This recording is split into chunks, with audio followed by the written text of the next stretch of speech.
Et on continue avec Jeanne qui nous rejoint. Bonjour Jeanne. Bonjour Brigitte, bonjour Eric Allaire, merci de m'accueillir dans votre émission. Je vous en prie. Alors justement, vous appelez pour votre mari, bravo. Oui. J'aime bien quand les femmes s'occupent de leurs hommes. Il s'occupe pas beaucoup de lui, on va dire ça comme ça. Ouais, c'est un homme. Hein. Tout à fait, il a eu sa première panne il y a 10 jours, puisqu'on est ensemble depuis 2004. J'ai pas souvenir de panne comme ça, voilà. On a dû arrêter le Covid, on va dire, voilà. Mmh. Alors après, sachant que depuis avril 2020, je me suis aperçue que il était beaucoup moins dur quand il bandait qu'avant. Et que ça monte, que je trouve justement effectivement qu'il bande de moins en moins en fait, de moins en moins dur. Mais ça c'est très important ce que vous dites, parce que vous en êtes rendu compte, lui peut-être pas, ça dépend s'il est dans le déni ou pas, mais là on est quand même sur un signe important. Hein. Oui, c'est possible en tout cas. Donc après ça n'a jamais été un éjaculateur précoce. Hein. Après, il a éjaculé des moments plus tôt qu'il le voulait, mais en tout cas, ça n'a jamais été le cas. Mais avant cette panne des 10 jours, les 3 derniers rapports, il n'a pas pu finir dans mon vagin. Il n'y arrivait pas, quoi. Alors, je pense que c'est de ma faute. Pourquoi ? Parce qu'en fait, j'ai une béance vulvaire, et donc en fait, je suis très large, je pense, suite à mon accouchement qui remonte, mais qui m'a laissé cette béance qui ne s'améliore pas non plus, on va dire ça comme ça. Donc l'un dans l'autre, si vous voulez, ça n'a pas dû non plus, ça ne doit pas aider non plus. Mais voilà. Mais ceci dit, là, sur cette panne il y a 10 jours, il a dit oula, j'ai un coup de chaud, j'arrête, voilà. Et puis il a débandé. Oui, mais bon. D'abord, beaucoup de femmes ont toujours tendance à se sentir coupables de choses dont elles ne sont peut-être absolument pas coupables. Vous avez accouché il y a combien de temps ? Ma fille va avoir 11 ans, donc... Oui, bon, donc on voit bien que c'est cette érection plus faible qui remonte à avril 2020 n'a rien à voir avec ce que vous pensez, vous. Oui, bien sûr, mais disons que ça aide pas à améliorer les choses, quoi. Oui, peut-être faut-il ne pas chercher de coupable, au moins dans un premier temps, y compris vous-même, bien sûr. Bon, en tout cas, c'est un sujet qui peut avoir de l'importance, Jeanne. Hein. Je suis pas en train de nier ça, mais je pense que dans ce que vous nous dites sur ces érections qui sont moins dures, c'est quelque chose qui doit certainement parler de lui. Alors après, pourquoi Quel âge a-t-il ? 54 ans. Il fume ? Non. Et de toute façon, il n'a jamais spécialement pris soin de sa santé, visiblement. Non, il s'est mis un peu à faire du sport, à faire quelques mouvements. Donc effectivement, il a maigri. Depuis 1 an, il a maigri quand même. Il fait quand même que 69 kilos, on va dire ça comme ça. Donc c'est pas non plus... alors je sais que... il a toujours beaucoup travaillé.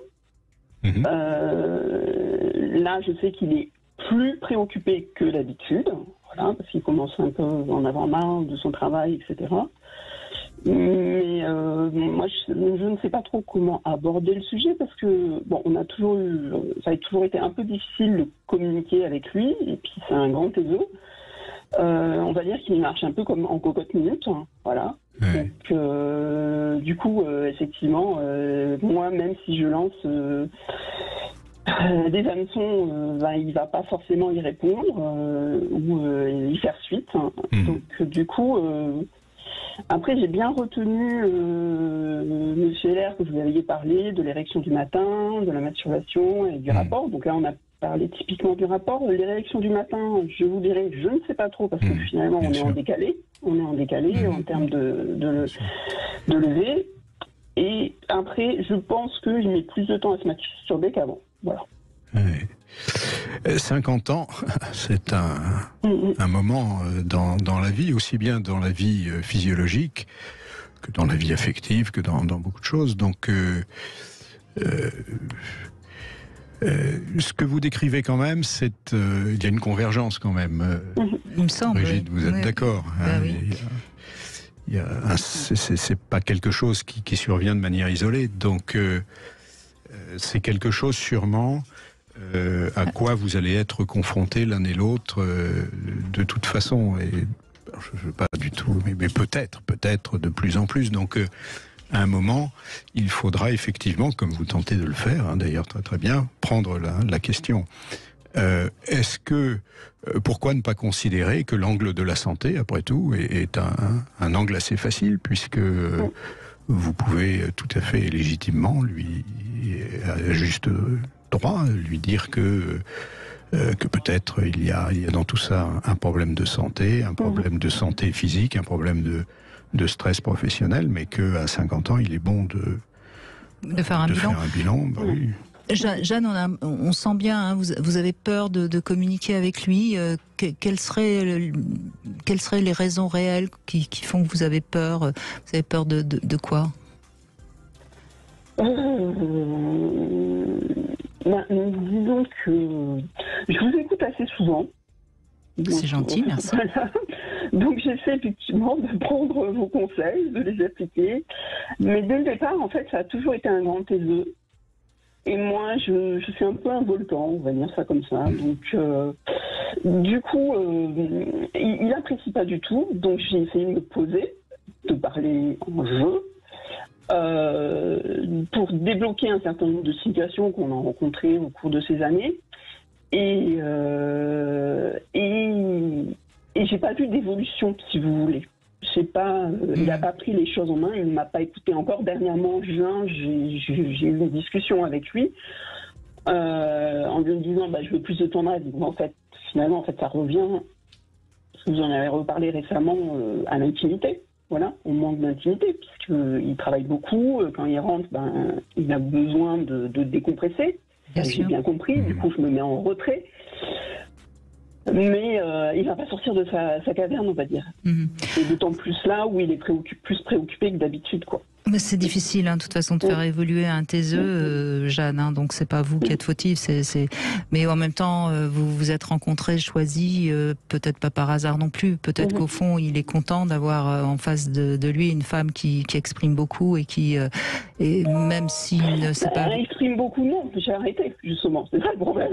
Oui, vous avez arrêté. Parce que j'avais rien, j'avais un mur devant moi. Au bout d'un moment, j'ai dit stop. Voilà, ça sert à rien, je m'arrête. Oui, mais alors il y a quand même deux choses à dire. D'abord, c'est ennuyeux parce que vous souffrez de ne pas pouvoir communiquer sur votre intimité et le love conseil que je viens de donner est tout à fait montre tout à fait à quel point c'est important, parce que sinon, en effet, la sexualité empathie.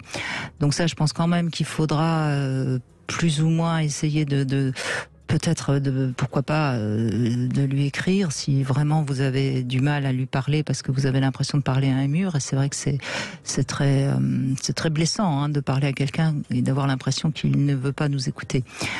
Et puis sur le plan de la santé pure et simple, moi je pense que c'est très simple. Prenez pas le prétexte de ces pannes d'érection, prenez juste le prétexte qu'on a le droit à passer 50 ans d'avoir un bilan gratuit de sa santé. Et que ce serait pas mal, compte tenu de tout ce qu'il fait, que vous avez entendu ça. Renseignez-vous un petit peu plus pour voir où est-ce qu'il peut aller. Et puis voilà, comme ça, vous lui donnez cette possibilité-là.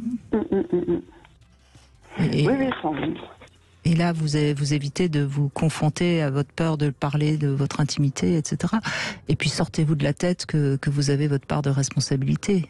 Apprenez à peut-être. Alors ça, c'est aussi le problème quand on est avec un taiseux. Parfois, on aurait envie quand même d'entendre des mots qui nous font du bien et on les entend pas. Exactement. Oui. Donc j'ai droit au minimum syndical. Voilà. Bah oui, mais c'est pas beaucoup. Et donc, raison de plus pour ne pas vous sentir coupable. Hein. Parce que ça n'aidera personne. Ça ne vous aidera pas, bien sûr. Ça ne l'aidera pas non plus. Ça n'aidera pas votre couple. Puis il n'y a pas de raison. Ouais. Et en tout cas, c'est votre couple qui vaut le coup d'être sauvé ou pas, Jeanne. S'il vaut le coup d'être sauvé, eh ben il faut un peu le bousculer. Oui. Il faut mais laisser... là aussi, il faut que je prenne les pincettes. Pas forcément. En bousculant, pas forcément de pincettes. Mais je sais bien. C'est pas une invitation au pugilat. Non, mais bien sûr, mais il faut que j'ai un bon angle d'attaque, on va dire. Parce que, voilà. Oui, il faut choisir avec ruse l'angle d'attaque. C'est pour ça que nous parlions de la santé. Bon. Et puis, plus globalement, c'est aussi... excusez-moi, c'est très trivial, mais c'est aussi la révision des 50 000. Hein. Tout à fait. Tout à fait. Oui, mais vraiment, soyez sûr de vous, Jeanne. Vous êtes ensemble, j'imagine, depuis pas mal d'années. 2004. Bon, donc soyez sûr de vous, il est avec vous et au fond, même s'il ne le montre pas, même s'il n'est pas capable de le dire, il y a certainement quand même des indices qui laissent à prouver qu'il est avec vous parce qu'il vous aime. Donc soyez sûr de vous. Je vous remercie, Brigitte. C'est important. Oui. Merci, Jeanne. Merci, Brigitte, monsieur. Merci, monsieur Alex. On fait une petite pause, on se retrouve dans un instant avec Marc qui nous a rejoint.